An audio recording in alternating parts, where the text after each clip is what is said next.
Hola, sóc l'Alba, tinc 20 anys... Bé, vinc a demanar-vos una cosa, però per això vull explicar-vos una història.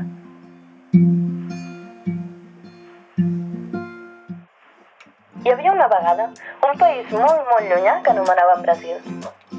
Durant l'última dictadura brasilera, del 1964 al 1985, anticomunista i on els propietaris de terres i els empresaris també desitjaven el control de la crisi econòmica, el grup indígena Guaraní Kaiowá van ser expulsats de les seves terres pels fazendeiros, grans terratinents i propietaris del gran capital internacional de l'agronegoci, sucre, soja i blat de moro.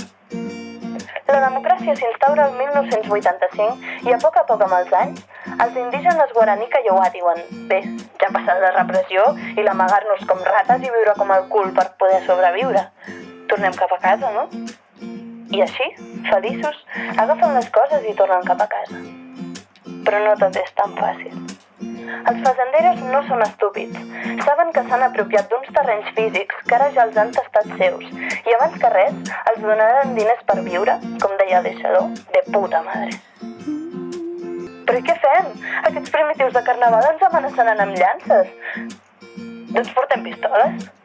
I així, els fazenderos van contractar els jagunços, altrament coneguts com paramilitars. I quina és la seva feina? Massacrar.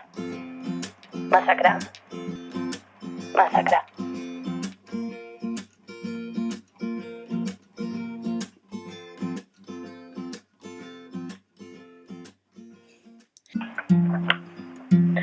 Davant tot, els indígenes Guaraní Kaiowá van decidir fer un crit d'ajuda internacional.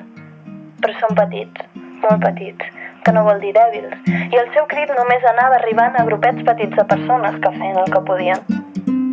Però els anys passaven, i per desgràcia semblava que les armes guanyaven per sobre les mirades, paraules, accions. Els morts pujaven de número, tant pels atacs armats com per la lliure elecció de suïcidi per part dels Guaraní Kaiowá, al veure que res els hi anava a banda de no ser reprimits i assassinats per tercers. Persones que ni coneixien, ni estimaven, ni havien tingut una relació tan propera com per fer-los pensar que potser s'ho mereixien. Els més actius del Guaraní Kaiowá, els que no perdien l'esperança, seguien fent esforços per arribar a l'exterior. Però són petits, molt petits, i a poc el màxim que han aconseguit és que es creï una comissió d'observadors internacionals, per tal de acompanyar-los en l'acció de recuperar els seus hàbitats de vida, donar-los suport físic i moral i donar fam físic als gajunços, qui segueixen disparant o amb una vena als ulls o per simple plaer. Però posem èmfasi. Són petits, molt petits, i les seves veus han arribat a un màxim de 20 persones que estan disposades a fer aquesta acció. A tot això, aquestes 20 persones internacionals, occidentals, són tots brasilers, excepte un estranger. I aquest estranger és en Dídac, un amic meu, un noi català de Barberà del Vallès que va marxar aquest agost a Brasil per fer un Erasmus d'un any de durada. Tot hippie ell, però sempre somrient i un amor de persona, amb un cucú desbordant i sobretot amb un cor més gran que qualsevol pinyol. I en Dídac es troba entre ells, volent canviar una mica cap a bé al món. Amb aquesta vintena d'occidentals brasilers, el 21 de desembre van marxar cap a Tauquara, a l'estat de Mato Grosso do Sul, prop de Paraguai, per arribar-hi el dia 22. El procés dura des del 22 de desembre fins al 5 de gener. No tenen comunicació amb ningú, no tenen aliments, habitatge, condicions ambientals ni sanitàries.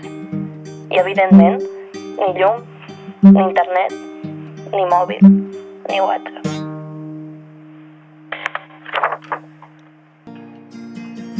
Abans de marxar, el dia 21, en Dídac es va dirigir al seu ordinador per dir-nos un quasi cert adéu als seus amics de confiança. I suposo que familiars d'altra manera. Però el seu adéu no era de tragèdia, era de terror. I no era explícit, sinó que el va dissimular en un crit d'ajuda, una explicació del què està passant i unes majúscules que cridaven que els ajudéssim a fer-ne difusió. Ell no té por de ser assassinat com és probable, a canvi de que se sàpiga què està fent i per què. Ho diu molt clar en el seu mail. Sols necessiten pressió internacional, opinió pública i debat. I com ho aconseguim? amb un clic.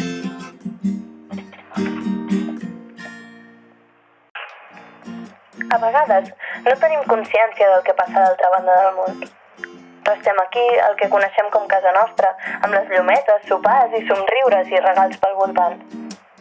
En realitat no està tan lluny això de casa nostra, però malgrat tot, la felicitat abstracta ens enlluerna. Però això és un altre tema. El cas és que en vida gastam moltes vides i no ens demana que el salvem, només ens demana que en parlem. Que tan sols ho difonem, ni que no ens interessi, ni que només sigui el moment de «oh, quina pena, quina desgràcia». Sols que apretem un botó. Compartir al Facebook, retuitejar al Twitter i no sé quines altres opcions hi ha, però malgrat tot, què collons, que no fa falta ni deixar un comentari amb opinió si és que no la tens. Parla d'en Dídac, sisplau. Ja no és per mi, que igualment no en trec res, sinó per l'esforç que ell està fent per la vida de tantes altres persones, que alhora comparteixen món amb nosaltres. Jo no us demano que agafeu l'avió cap al Brasil, ni que us feu subscriptors de res, ni que pagueu ni deixeu les vostres dades bancàries ni telèfons mòbils. Sols ho compartiu. Perquè així generi opinió pública, arribi a la diplomàcia el que un noi d'aquí està en perill de ser disparat i mort per uns fazendeiros que sols viuen per la defensa dels seus terrenys apropiats d'unes persones que, malgrat no viuen en el sistema que entenem, tenen ànima i cor. I així farem pressió al Brasil, que es veurà forçat a donar explicacions i deixar de recolzar els terratinents, que fan de pistolers ells mateixos. Els fazendeiros estan vigilant el procés i tenen por que s'internacionalitzi. Així acaba el correu d'en Dídac. I jo us demano, sisplau, parlem d'ell.